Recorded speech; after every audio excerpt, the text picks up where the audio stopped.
let's say that you're the owner of some type of copyrighted material. Maybe it's a movie, maybe it's music of some kind. And you observe that there is a site that is operating outside of the United States. And that site, at least in your mind, seems to be infringing on your copyright by US law. So this is the site.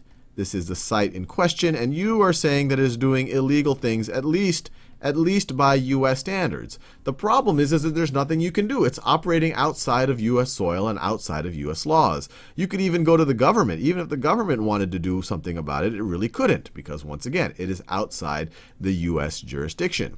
The purpose of SOPA, and it seems fairly benign at first, is to give some tools to these actors to stop this. The problem, and we'll see that it's actually quite a large problem, is it gives tools to these actors to do much more than just stopping illegal activity. It allows them essentially to go on to some degree, a kind of a witch hunt for anyone that might even have a whiff of enabling this type of activity. And it won't even just be for foreign sites. So let's write this down. So SOPA stands for Stop Online Piracy Act. And it sounds pretty reasonable. And this is the version of the bill that's coming from the House of Representatives. The one from the Senate, they're slightly different, but they have the same intent, is PIPA. And what it does is, if you can't go after this site itself, maybe you can go after sites that are somehow benefiting this site. And those sites are inside the United States. So this is outside. This is inside the United States. So things that are doing that might include search engines. So search engines like Google or Bing, they obviously link to this site over here. You might have ad networks. So sites that allow this site over here to display ads and get revenue from them that are benefiting this site over here. You might have payment sites like PayPal or credit card processors that this site uses to collect revenue.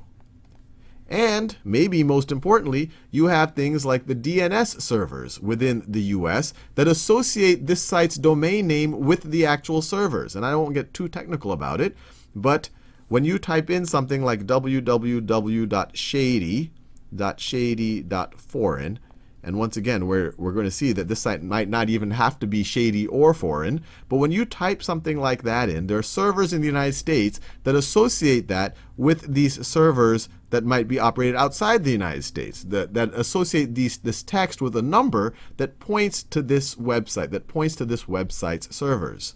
So these are all things within the United States that, to some degree, this site is dependent on. So what SOPA does is it allows these actors here, the ones that are obviously concerned with enforcing their copyrights, to issue court orders and notices to these actors right over here that essentially compels them very strongly to immediately cut off ties, with this illegal site, or this what they think is an illegal site.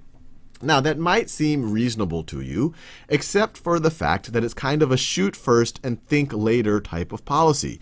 The way it works is you presume guilt until this guy somehow tries to prove his innocence. And we'll see this guy isn't just necessarily sites outside the US. It might even be completely legal, or what I would consider completely legal sites inside the US. Essentially, as soon as this allegation is made and either a court order or a notice is paid, these enablers have to cut off ties to this site. And you can imagine if these cut off ties to this site's business, whatever it might be, whether illegal or legal, immediately gets obliterated, especially this one here, including search engines, ad networks, and payments. And if they don't comply, then these guys are going to start having a legal battle. And so these guys are not only going to have to comply, and that by itself is hard, but if they don't comply, they themselves are going to be in trouble.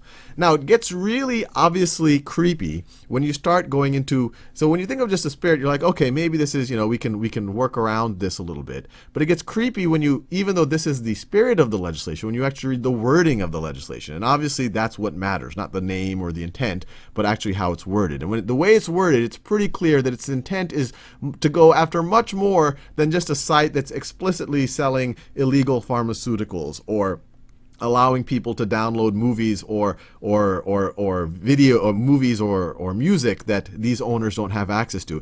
When you read the wording, it's pretty clear that they want to be able to shut down anything that isn't in any way associating with itself or in any way enabling it. And you see it in the wording. So this is actually section 103 of the SOPA legislation.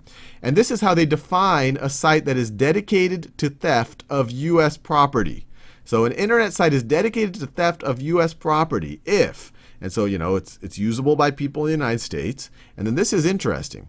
It's primarily designed or operated for the purpose of, has only limited purpose or use other than, or is marketed by its operator or another acting in concert with that operator for use in, offering goods or services in a manner that engages in, enables or facilitates. Now this is interesting. Enables or facilitates all of these violations, and these are the violations that would be, illegal. You're selling things that you can't sell. You're infringing on other people's copyrights.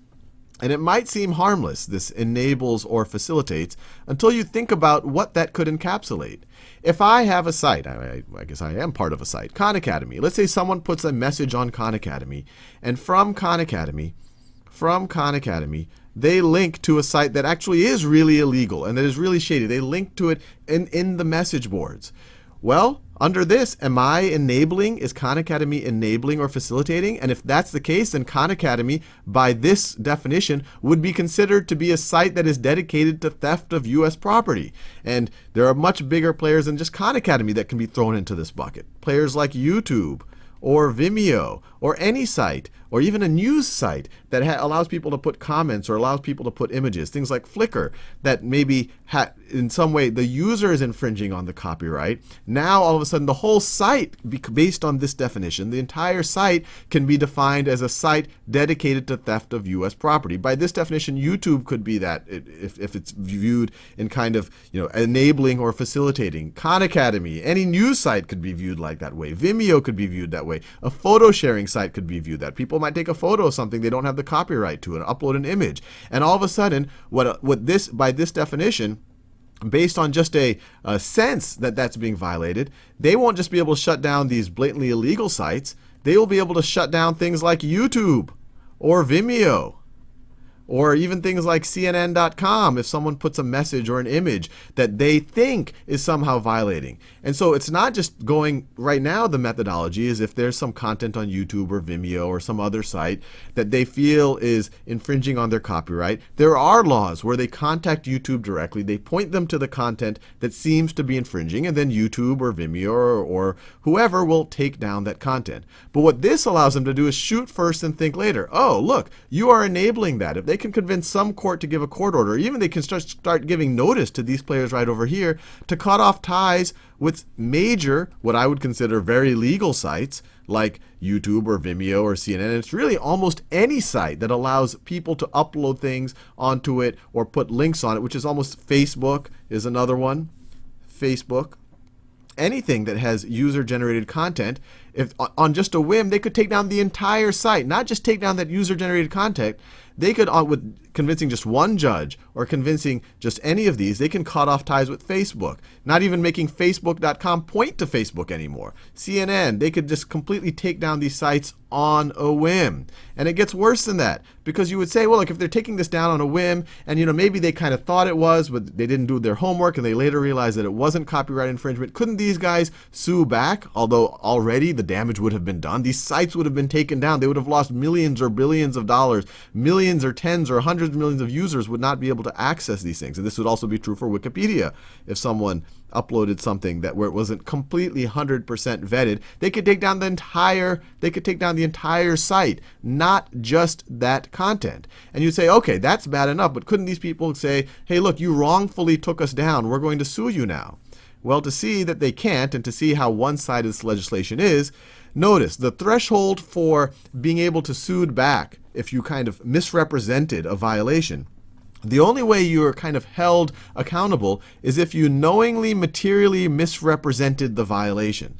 So if the copyright holder just says, oh, I think someone on YouTube, I feel pretty good that someone on YouTube is violating it, that YouTube is enabling a violation, and therefore YouTube is a site dedicated to theft of U.S. property, and later on it finds out that it wasn't, it was fair use, or maybe that person actually did have the copyright to it, they can't be sued because they said, well, I just thought it was. They weren't knowingly, materially misrepresenting themselves. So even if it ends up not even being a violation, these guys could take the site down. Maybe some small producer actually secured the rights, put it up on YouTube, and then all of a sudden these guys take down all of YouTube based on not actually knowing what they're talking about. And there can't even be a countersuit in that case based on the law. And it gets even creepier than that, because to be considered this, you don't even just have to enable or facilitate, which is almost anything. One could argue even a computer is enabling or facilitating this on some level.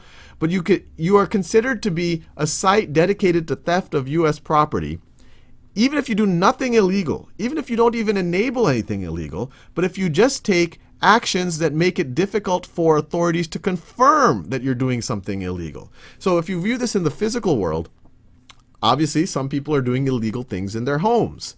And obviously a lot of people lock their doors to keep people out of their homes. And maybe people doing illegal things are even more likely to lock their doors and close their shutters. What this would do, and this would do it in the virtual sense, is say, look, just by taking the deliberate action of closing your shutters and locking your doors, which makes it hard for federal agents to confirm that you're doing illegal things, just by doing that, that itself is an illegal act. So this is maybe one of the creepiest and draconian intrusions of privacy that I've actually, I've ever heard of, that was even attempted to be passed into law. So if I were you, just as a kind of a privacy, liberty-loving American, I'd be worried.